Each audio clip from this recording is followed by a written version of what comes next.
computer. All right. Okay. Hi Howdy. there.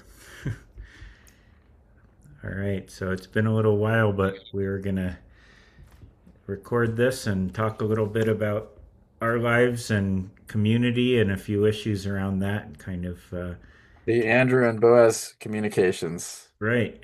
will continue.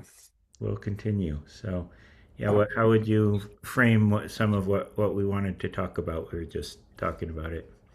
Yeah, well, the idea of community, the idea of being financially successful, and localizing and like bringing people in, but not letting them wreck it if it's not a good fit or something. Mm-hmm.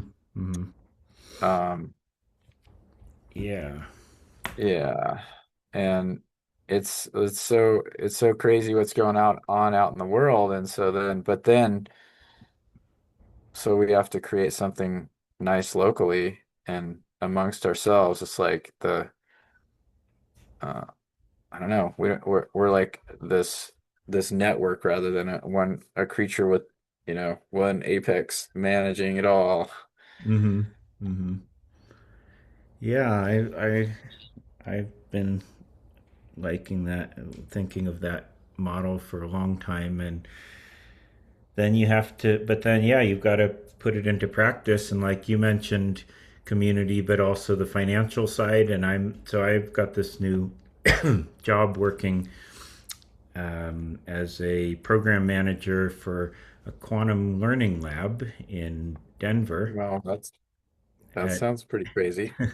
at Emily Griffith College, and I'm working with, but I have a community mindset to it. There's sort of a big collaborative side to it. There's an organization called Elevate Quantum that is kind of linking together universities and companies and labs, and our lab needs to be kind of in touch with all of that. And then we're kind of creating opportunities for people to enter into these different um, situations. But yeah, I think we need the larger collaboration, the kind of see what other, I'm going to be basing it on what this other lab has done in Albuquerque, and then just kind of working with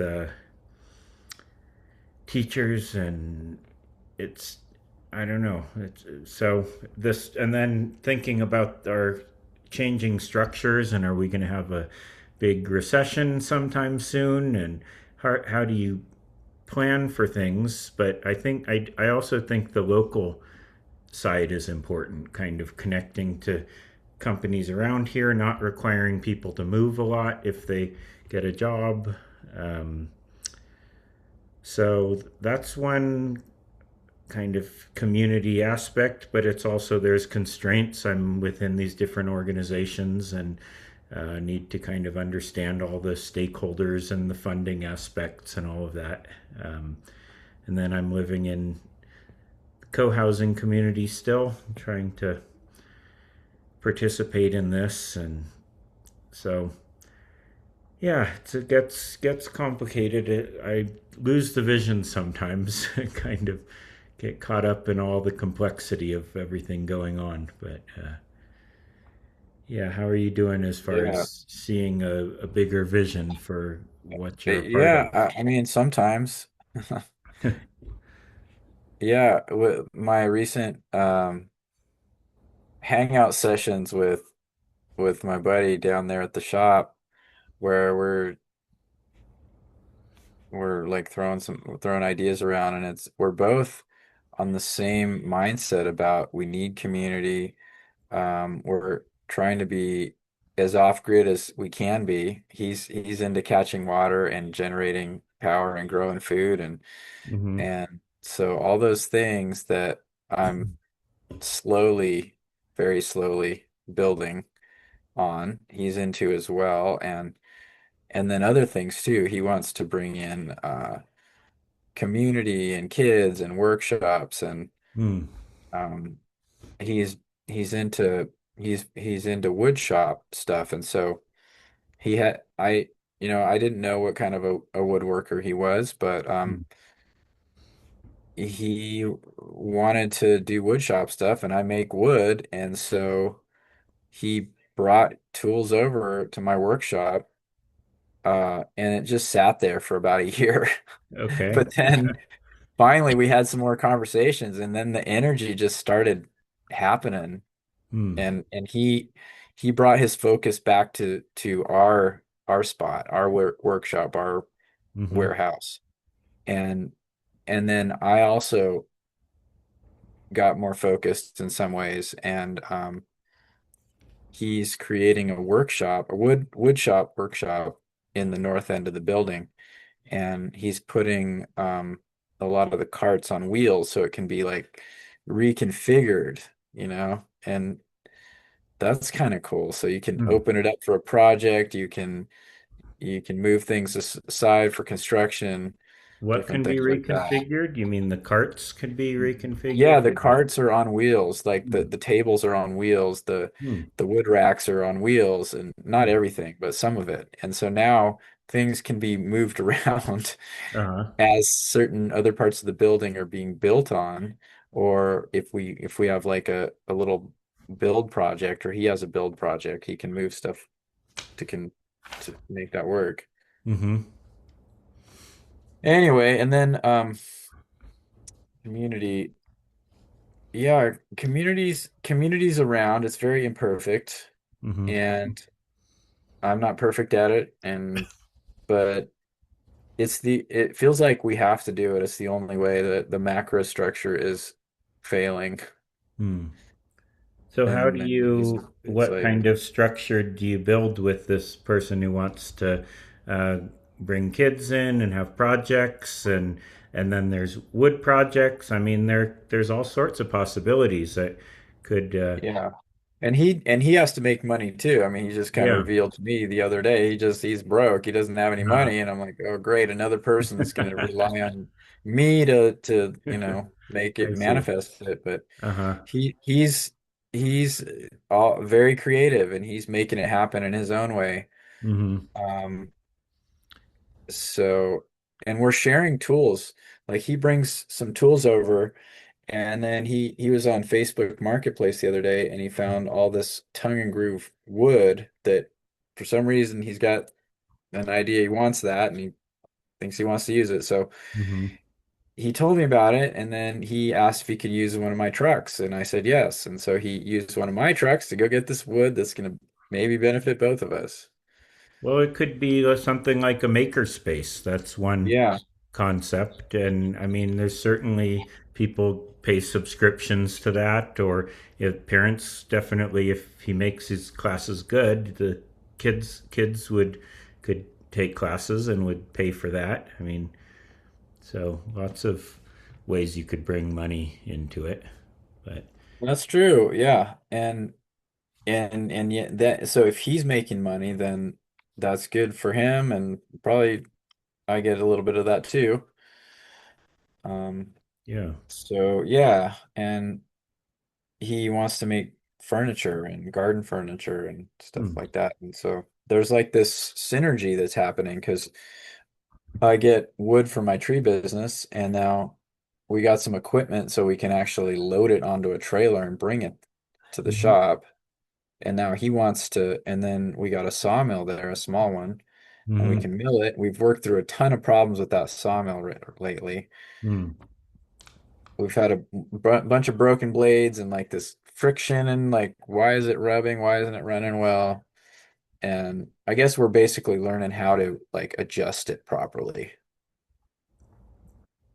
But Okay. in the process, we've broken blades. We may have damaged some parts of the equipment. Okay. Anyway, and then we get this sawn wood, and then we got some really nice wood. We got cedar and walnut and Osage orange, which all three of those are very kind of notable. Hmm. Osage is very orange. Cedar is, at least here, the cedar here is like purple when you cut it, the Wow. heart. Hmm. and walnut is kind of purplish brown when you cut it. So it's some pretty Hmm. wood, Hmm. but it fades as it oxidizes though too. Uh, Hmm. and then But that, yeah. he's got some other tools. He's got a planer, not a real big one. Ah. It's like we're going to set up a shop, but it's not going to be a real high end shop. Yeah, I had one course at this makerspace there in Albuquerque, um, and did saw used the planer one time and some of these power equipment. I mean, just a quick introduction, but nice to have tools and Yeah. get people using them. And You worked in a shop, right? That class that you took? it was a shop. I mean, that was yeah. They called it a quantum learning lab. It's sort of a mixture. I was thinking about it. It's kind of a mixture between a workshop, a lab, and a classroom, something like that. Is and so that's what I need to set up myself, and it's kind of overwhelming because I've never been super handy myself, kind of been a theorist, but Yeah. I'm gonna have to rely on other people to that have fill in the skills that I don't necessarily have. I can push my own boundaries a little bit, but also get advice from other people, and hopefully that synergy can start happening. I wanted to kind of start inviting people in, like even the people that clean the room when they come in. So now we've got two big optics tables set up, and I show them what we're doing. Like we set up something called a Michelson interferometer. So you have a laser and it passes through a beam splitter, and it's just like a glass cube that's kind of cut, has a diagonal cut in it, so that when it hits it, some of the light passes straight through and some of it bounces off in the other direction. And so you can sort of see the laser. It could just be like a laser pointer, these simple low power lasers.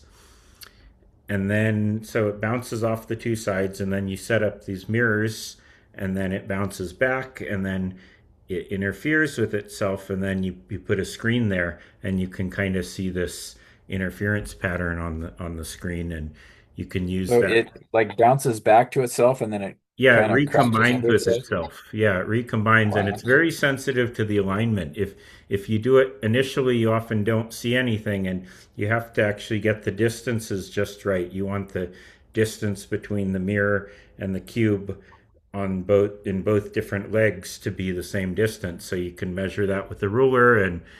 And there's this optics table where you can kind of move the components around, and then every 1 inch there's kind of a 1 inch grid on the optics table, and there's screws that can go into that, and then the screws will go into a mount that could, and then the mount has a kind of cylinder, and then a base, and then you attach the different items. So the laser you attach to that, and they might have these tiny little screws, and so there's all of these different screws that are needed for that, and then so you get these, you screw it into the table, and then you need to get the alignment. The mirrors, you have these kind of knobs on them that you can play with and move them around a bit. And so yeah, that was I ordered all this equipment from this company Thor Labs, and we have a certain amount of it is there, and I've been going through it and unboxing it all, and it was a little bit strange because they come in these kits, but the kits have many components to it, and they were distributed between different boxes, and the boxes weren't perfectly labeled. So I opened all these boxes, and it's kind of hard to figure out. There's thousands of parts in all of this, and so I was trying to, Thousands of parts. yeah, many little pieces, all the different Um, optics equipment, the lenses, the mirrors, all these things. And I mean, I mostly did manage to figure it out. I still have a little bit more of that. There's kind of still piles of different. We've got all these different kits. There's yeah, There's something called laser tweezers where you can shoot a laser at a tiny little bead and it gets kind of attracted to the laser, and so you could move a tiny little bead inside a fluid. It's kind of like a microscope, and you can move things around in there. And then we've got this pretty cool one about quantum optics, which is challenging, and that's the pretty expensive one. And we did that in the class there in New Mexico, and that one may require you to have a very completely dark room at points, and so we might need to put some kind of like curtains up around the table or something to so. And then there's safety issues like you gotta, if the power of the laser is above 5 milliwatts, then it can damage your eye, and so you have to wear the right laser glasses that can protect your eyes for that, and you need a sign outside the building, outside the room, that says lasers on, so that people don't just pop in without glasses and get a dangerous laser in their eye when when that's going on. So that I've got to implement that. And then we're going to have a vacuum system, which is you saw there at that at the lab there at in Albuquerque. It's sort of there's a chamber and then a pump attached to it, and we need to be able to like take these pumps apart and put them back together, and that requires a bunch of tools, and there's oil in them, and this has not been an area that I'm usually very. So our work is somewhat converging. I mean, there's shop. We're both involved in a shop situation. Yeah. It sounds I'm like. not a great mechanic either, so Uh huh. I don't know.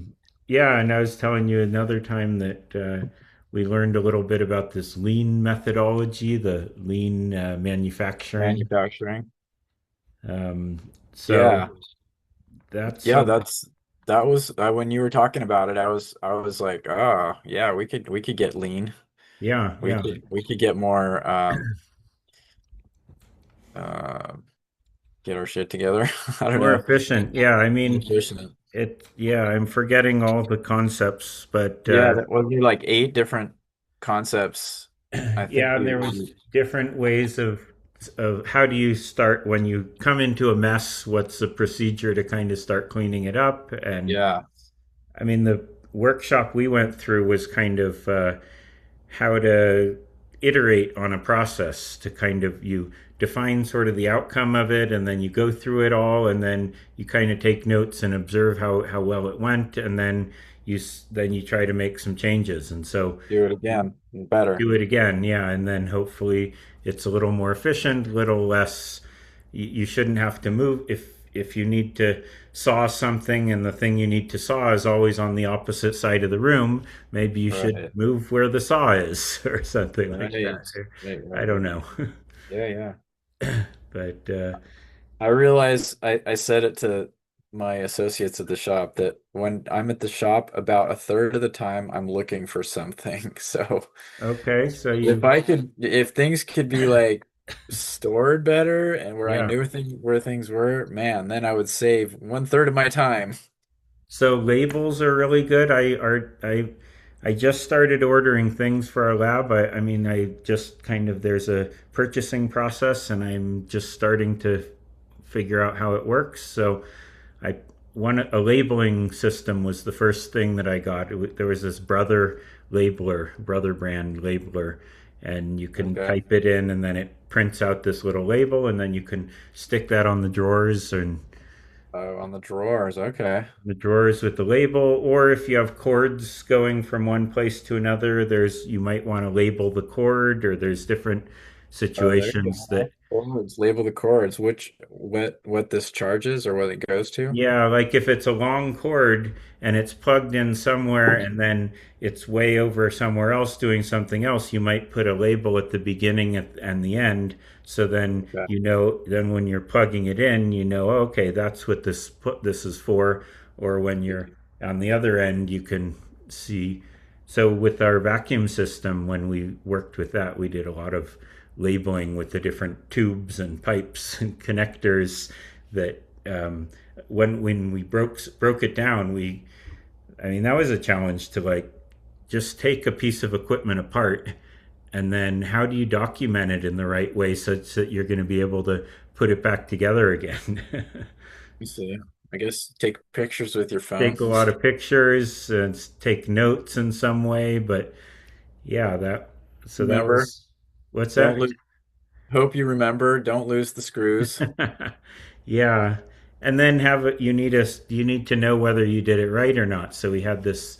You could check the vacuum. There was something called baselining where you turn the pump on and you watch how long it takes to get down to vacuum, and you check that and you say, okay, it should take 5 minutes, or every 1 minute it's doing this, and then you take it apart and put it back together again, and then you want to get the same result or better. So kind of knowing how how good it's working is common sense, but important piece of it. So Yeah. yeah, there's all that. That's a side of things. That's We were talking about challenging. having like written instructions on Hmm. for use of different machines or Mm-hmm. certain uh certain assembling or certain actions or how to do certain tasks in a greenhouse, Okay. how to I don't know. There's lots of things. We Audrey's recently putting together a binder of the plants that we're using Okay. with names, pictures, descriptions, flowering times, Mm-hmm. that kind Mm-hmm. of thing. That's been helpful. In fact, I took that with me to a customer meeting today. And so then I Okay. could, Oh hey, well. here's the plants that we use. Here's pictures of them. Here's the description of them. Uh huh. Um, that was helpful. And then we went by mom's house because Hmm. we I've helped her some, but she's also done a lot of it on her own. Hmm. But she planted, oh, she's got a really nice garden, of course, but also she's taking over areas in the grass with like little satellite native plantings. Hmm. So I showed them that, Mm-hmm. try to sell them that idea. Mm-hmm. Did you Mm. make the sale? I think mostly they're gonna confer amongst themselves and get back to me. We've done like four plantings this spring that Steve set up. Um, I guess three main ones and a couple smaller ones. Mm-hmm. And now we may get another one, although it'll be small. But it's kind of harder because as it's getting hotter, um, it's a little dicier. Things need to be watered more Hotter, and you mean just moving into the summer, or overall like climate change hotter? uh well, I meant just this Just summer, there as the summer comes around, yeah. but I definitely recognize that climate changing is happening. Yeah. And I was talking to Gail Rosen, and she was saying how the the West is very low on water. We got almost no snowpack in the West, and the reservoirs are like 10%. And it's like, whoa, that's crazy. 10%. And as we're going into summer, that's terrible. Mm. Mm-hmm. It's really frightening. Yeah, could be water shortages. Yeah. Well, I think it's disturbing that we're not. I mean, I guess there is a change over to more solar that seems to be happening somewhat, but Yeah. there's on a government level, there's an active pushback against making any changes right now. So it's Yeah. not It good. seems this whole war in the Iran and stuff and all the oil they're jockeying and how many millions of gallons and everything that they're I pumping mean, it and could be an outcome of this. That with gas prices higher, there's a push for more yeah, that could be electric. a direction. That could Yeah, be a silver lining for sure that yeah. people get use. get more ingenious with their powering needs. Yeah. Did you get your solar system? Said you were going to talk with Haven't- someone who Yeah, had she some hasn't gotten back, expertise. Okay. but I feel like if I put my focus on it or will focus on with someone else, we could do it. I've just Yeah. not had a lot of time for it. Hmm.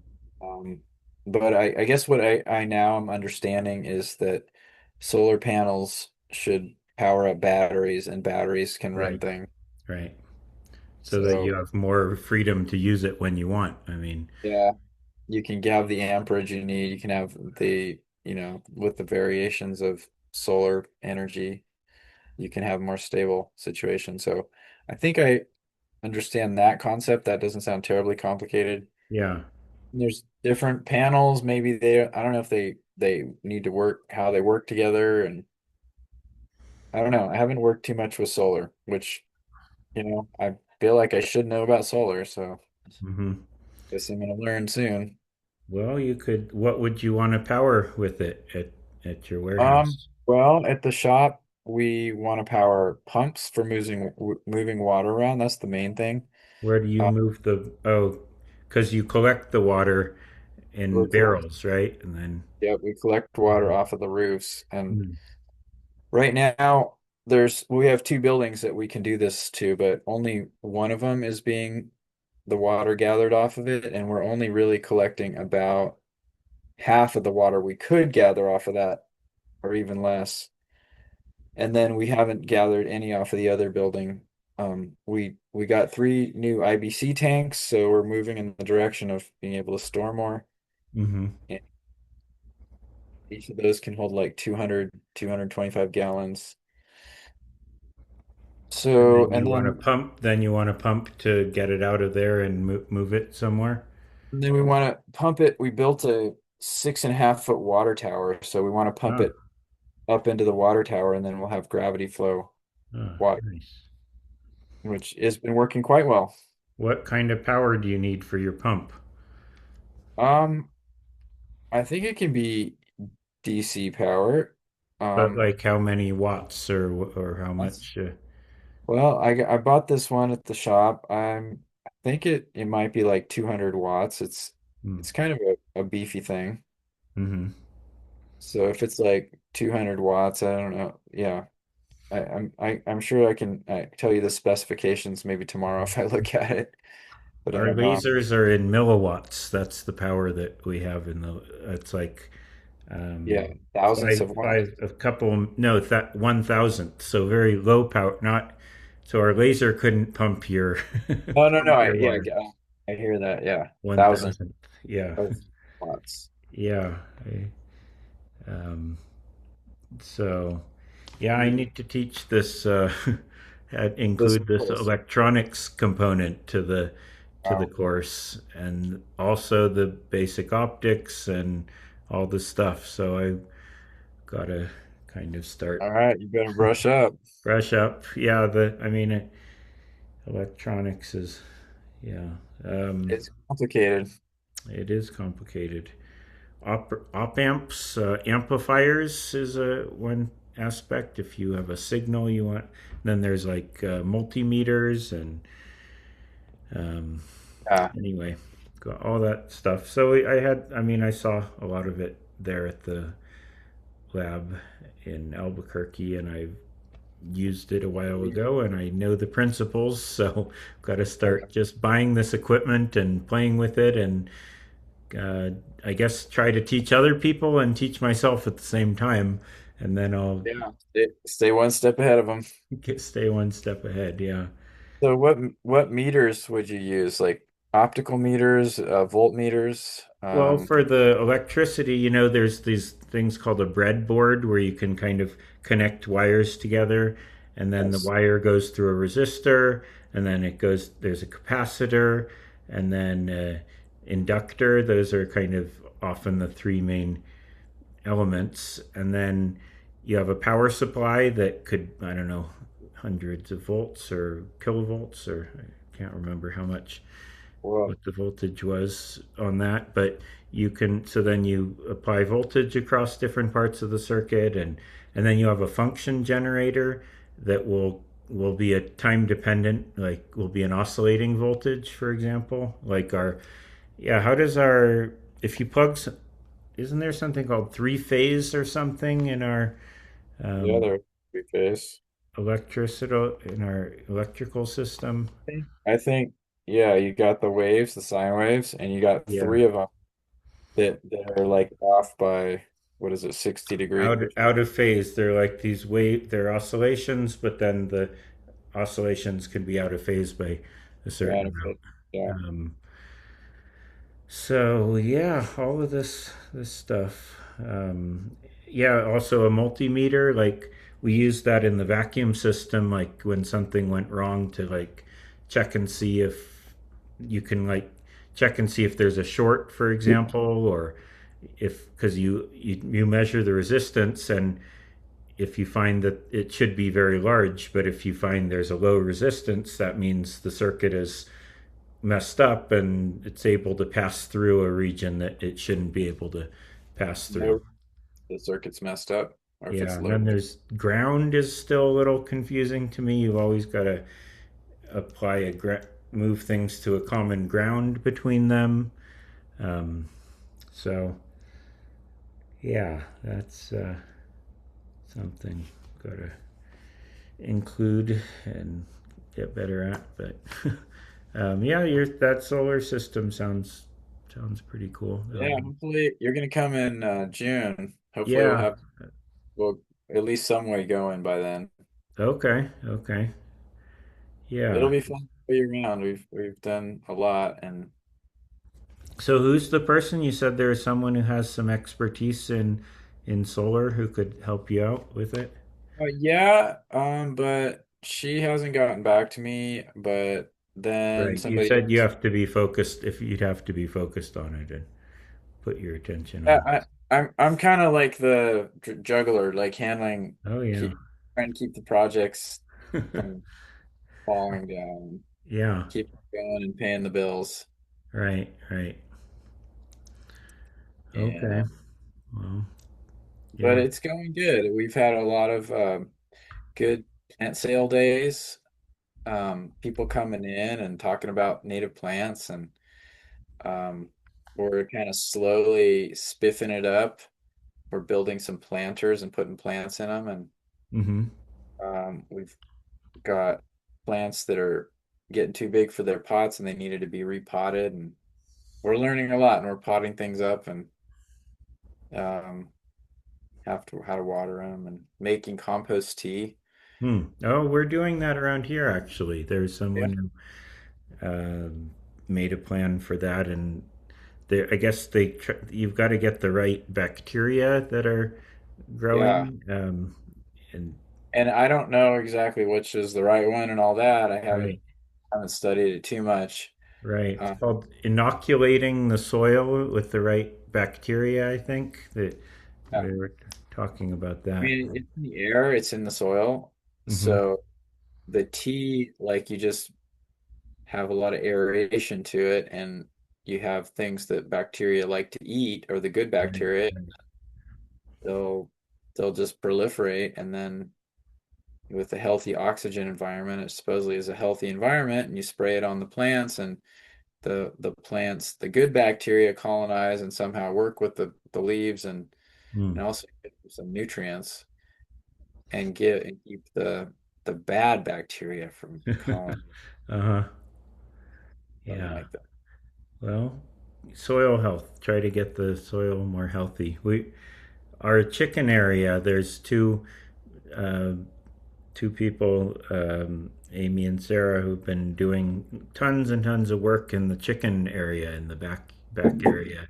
They've Okay. been like planting That's all this stuff, and they're looking all this stuff up and trying to find the right plants that will make the chickens happy, but also will grow well there. And they've just been planting all sorts of things, and it's really improved.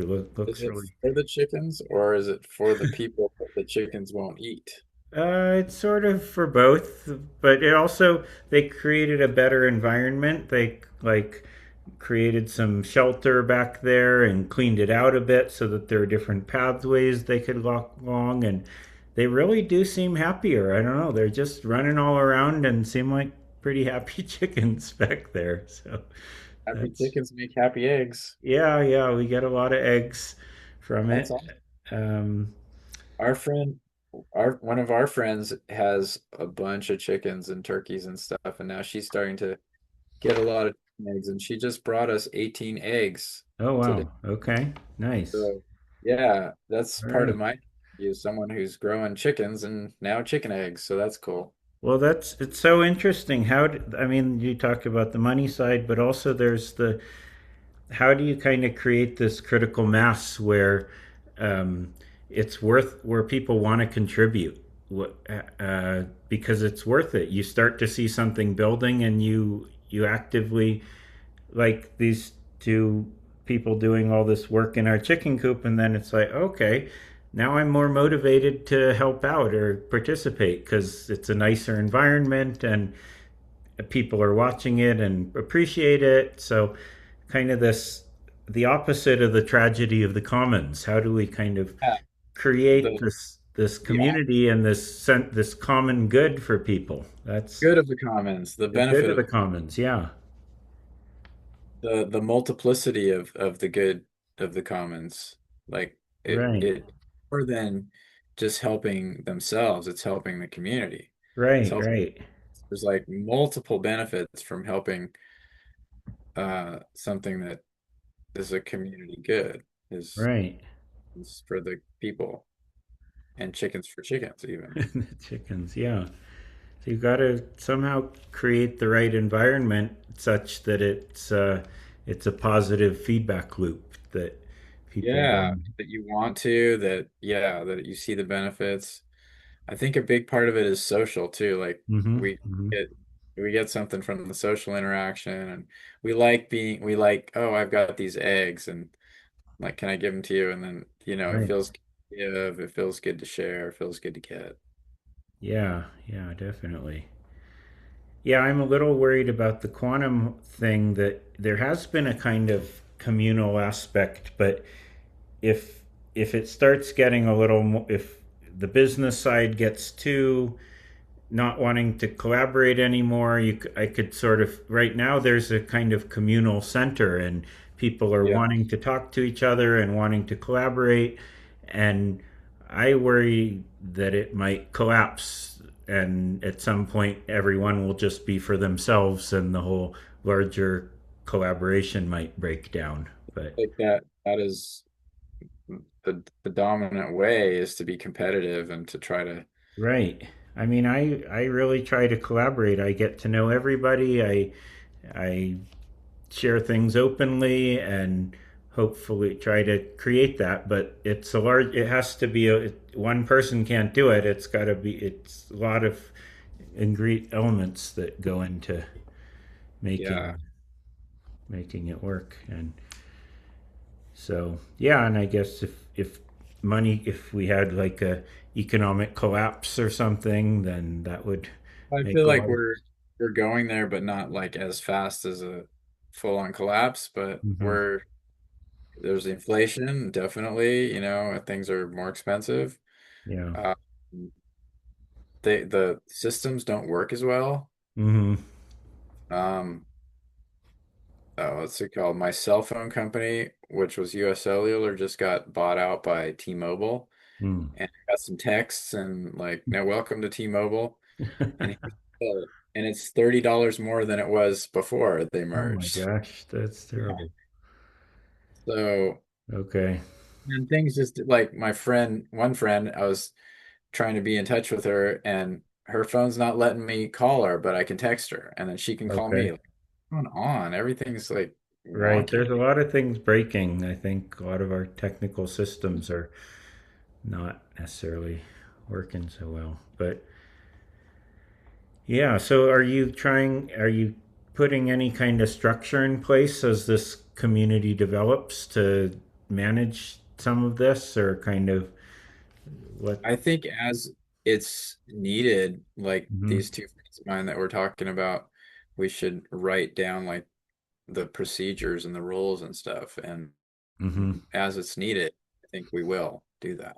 Mm-hmm. Um, it's loose right now, and it's kind of based on the people who are involved feeling good about new people, and so far we're a good filter. But Just I like guess having good relationships with each other, and then filtering out, deciding, making sure the new people that come in that you get along with and have common values with, at and some all that. point there might be like a friend of a friend of a friend is there, and then Yeah, you're like, and then something disappears, or there's some yeah, kind yeah, of, you're like, ooh, no, I don't know, and then maybe bad feelings start going around, like yeah, who let this person in, or like this person did that, or I don't like this yeah. person. Right, right, right. But right now, it's good vibe, but Mm-hmm. it's small. I think there's Uh-huh. like 10 people who have a key to my Uh-huh. place of heaven down there. Mm-hmm. So right now, it's okay, but I don't know. So, something could go wrong. And little things go wrong all the time, like Yeah. maybe it get used and not returned, or um, luckily there haven't been any like break-ins or something, but things get broken, or sometimes feelings get hurt, but these are all minor things that we've been able to work out so far. Mm-hmm. Mm-hmm. Yeah, you And probably don't need more structure than you need, but at some point, as things get more complicated, you might need we things, might, more yeah. structure in place. And Yeah, that's a with this lab. In that Albuquerque lab, they had a system where you're supposed to write down if you borrow something from a drawer and all of that. And I don't know that everyone always did that, but at least there was a system for that. So um, kind of, and I'd like to create a environment where people can come and go and it's trusting environment, but how do you want to set that up in such a way that you don't get taken advantage of, or that right. Or even expensive if people, equipment doesn't disappear. yeah, that would be terrible. It would also be bad if people break things or don't Yeah, put them, yeah, things like that. right. And I'm not like the best at organizing things. I have Mm. some savvy in that, but this guy that I'm working with, he seems to be better at orienting or arranging warehouse spaces. I guess he's lived in Mm. warehouses a lot in his Oh, life. okay. And so he's That's good cool. at it. I'm seeing what he's doing with the north end of the warehouse, Mm. and creating a workshop with these little workstations, and it I like what he's doing. So in a way, I'm giving him more rope to hang himself. No, to keep working. Yeah, because you like what he's doing, and that's where the communal thing happens. That he puts the work in, he gets something out of it, but then other people benefit from it also. Yeah. Yeah, yeah, it's been pretty good so far. And yeah, it's like he's got some skills and some experience that I don't have, and he seems Right. to be better at setting up a wood shop than I am. And Hmm. and he's pretty good at doing wood shop too, I'm seeing. So, That's awesome. Yeah. Hmm. yeah. And then another person who was like my office helper, she's also more and more into like helping with the nursery and Hmm. with the plants, and Hmm. sales lady too. And so Hmm. that's cool to see. Hmm. And then one of our volunteers who was like with came around last year, is starting to come around again, and that's been pretty good. But she's a little idiosyncratic, and so just have to like, okay, work with different kind of people. But it's not always easy or straightforward, but it's good, if we can do it.